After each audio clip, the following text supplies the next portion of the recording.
El pasaje de hoy es Jeremías 17, versículos 5 al 13. Leamos juntos.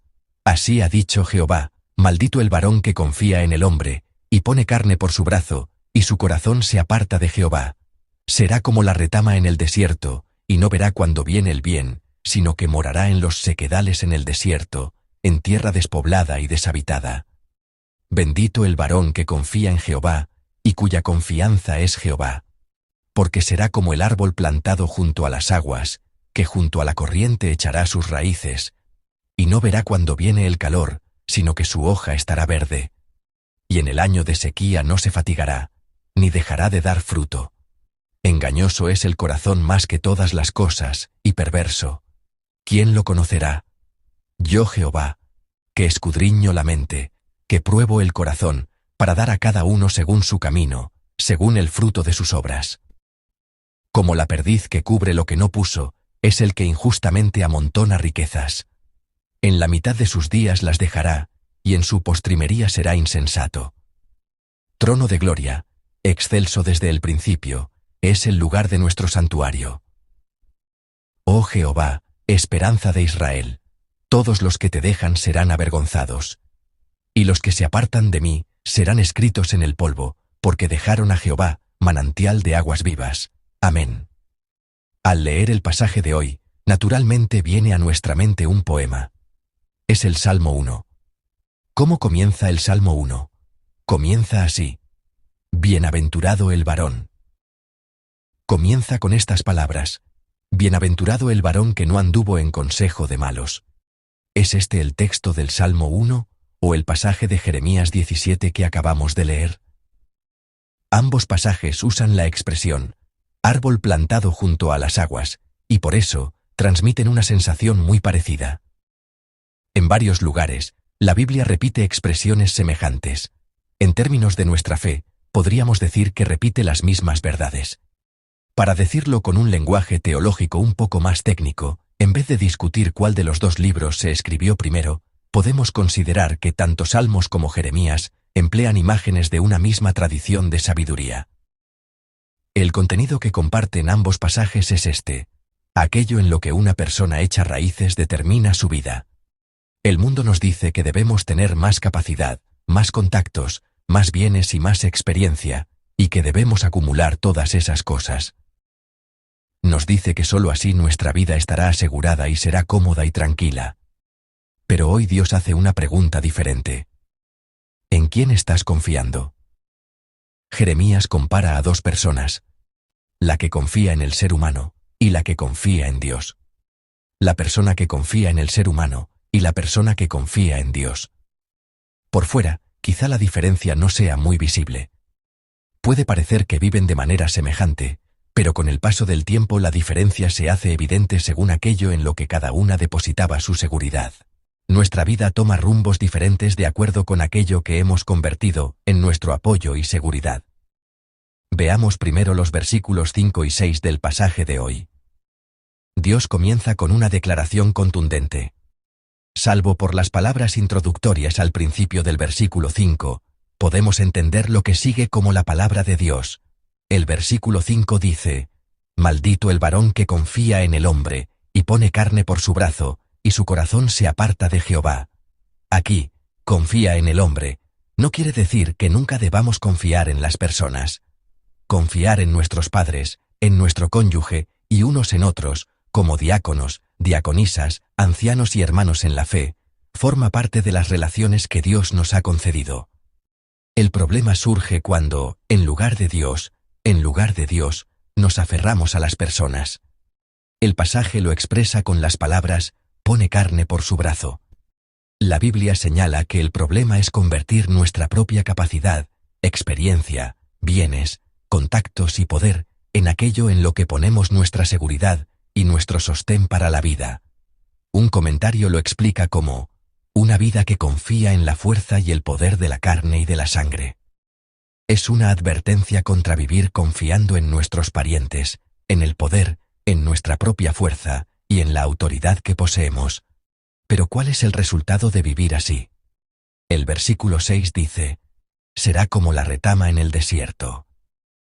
Un arbusto en el desierto no tiene dónde echar raíces profundas. Cuando llueve, puede parecer que revive un poco por algún tiempo, pero cuando el sol se vuelve intenso, pronto se seca. Una vida sin raíces profundas es exactamente así. ¿Por qué? ¿Por qué se seca tan pronto? Porque se ha alejado de la fuente de la vida. Porque se ha apartado de la fuente de la que podía recibir vida. Lo mismo ocurre con nuestra vida hoy. Cuando la economía se tambalea, naturalmente nuestro corazón se angustia. Es inevitable que nos sintamos sacudidos. Cuando nuestros recursos son escasos y las finanzas están difíciles, nuestro corazón no puede evitar vacilar. Y cuando las personas que nos rodean se marchan, comenzamos a cuestionar nuestra vida. ¿Habré vivido mal? Si esos pensamientos surgen en nosotros, quizás sean una evidencia de que también nosotros veníamos viviendo apoyados en las personas y en las circunstancias. Cuando observamos los versículos 7 y 8, Dios nos muestra qué clase de persona es bendecida. El versículo 7 dice: Bendito el varón que confía en Jehová, y cuya confianza es Jehová. Amén. Como ya mencioné, el pasaje usa una imagen conocida y familiar. Es el versículo que comienza así: porque será como el árbol plantado junto a las aguas. En realidad, el énfasis no está tanto en el árbol mismo como en sus raíces. El pasaje dice que junto a la corriente echará sus raíces. Hay algo que no se ve y que determina la vida. Aunque lleguen el calor y la sequía, las hojas permanecen verdes y el árbol da fruto. ¿Por qué? No es porque las circunstancias sean favorables, sino porque está conectado con la fuente de la vida. Para expresarlo en contraste con lo que vimos antes, no se ha alejado de la fuente de la vida, se ha acercado a la fuente de la vida, está conectado con ella, así podemos entenderlo. En nuestra vida de fe, muchas veces intentamos negociar con Dios. Dios, si haces esto por mí, yo haré aquello. Dios, yo haré esto. Si me das tanto, yo también daré tanto. A menudo oramos así. Pero ¿qué clase de oración es esta, en realidad? Refleja pensamientos como: si mejoran mis circunstancias, Dios, te daré gracias. Dios, si llego a tener cierto margen, entonces te entregaré algo. Sin embargo, por medio del pasaje de hoy, Dios nos dice que, si estamos conectados con Él, podemos superar las circunstancias. Hay expresiones aquí a las que debemos prestar atención. Creo que son muy importantes. Cuando viene el calor, y en el año de sequía. El calor llega, la sequía llega, los creyentes no están libres de pruebas, las pruebas llegan.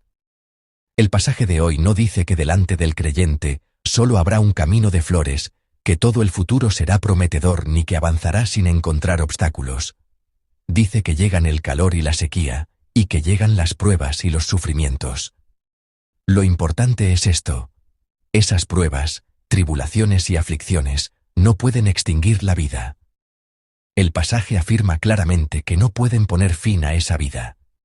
Esto se debe a que quien ha echado raíces en Dios vive por la vida que proviene de Dios mismo. Ahora veamos los versículos 9 al 13. En el versículo 9 de Jeremías, el texto empieza de repente a hablar del corazón humano. La transición puede parecer muy abrupta, pero el versículo 9 dice: engañoso es el corazón más que todas las cosas, y perverso.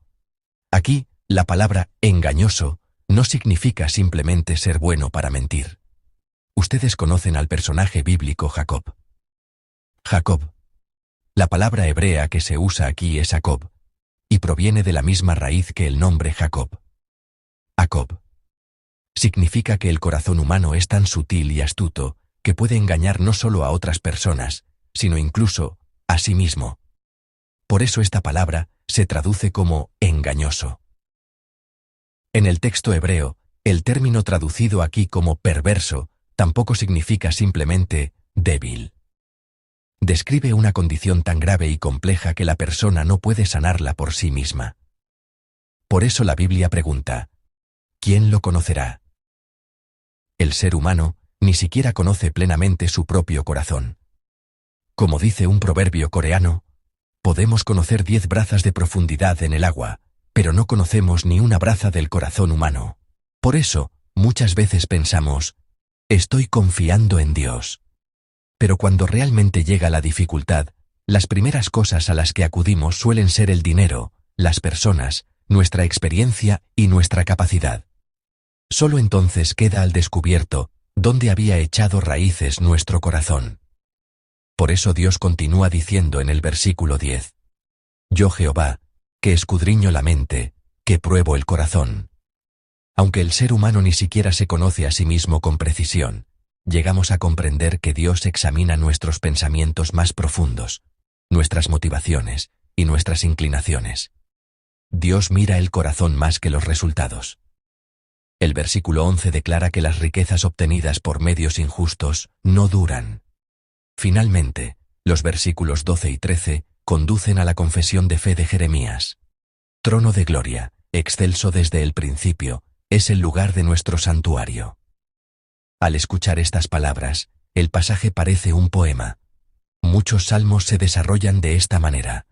Muchos siguen esta clase de forma. Y al final el texto llega a la confesión.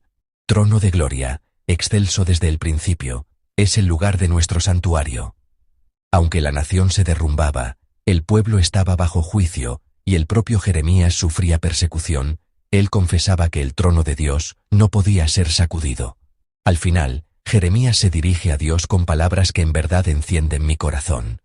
Oh Jehová, esperanza de Israel, y, Jehová, manantial de aguas vivas. Me parecen palabras de confesión profundas y maravillosas. Las personas pueden pensar que pueden abandonar el agua viva y aún así vivir, pero una vida que deja el manantial de aguas vivas inevitablemente termina por secarse. La palabra de hoy nos hace una pregunta. ¿En qué está arraigada mi vida? Los invito a preguntárselo a ustedes mismos. ¿Es en la economía, en el trabajo, en la salud, en las personas o en Dios? El árbol del Salmo 1 y el árbol de Jeremías 17 proclaman la misma verdad. Recordemos que la persona bienaventurada no es la que no tiene problemas, sino la que ha echado raíces en Dios, la fuente de la vida.